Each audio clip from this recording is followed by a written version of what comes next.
Hello everyone, welcome back to the channel.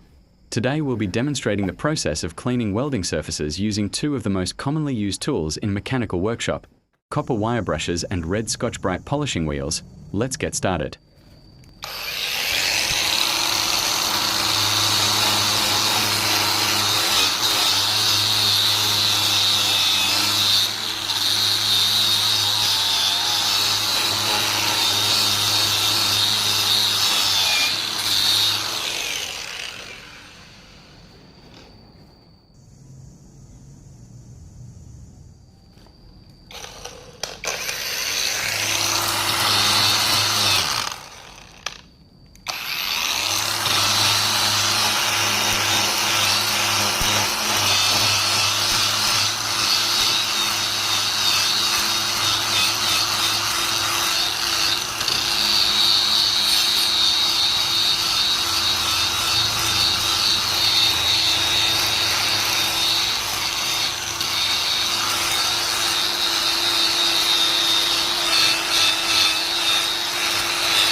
Thank you for watching the video.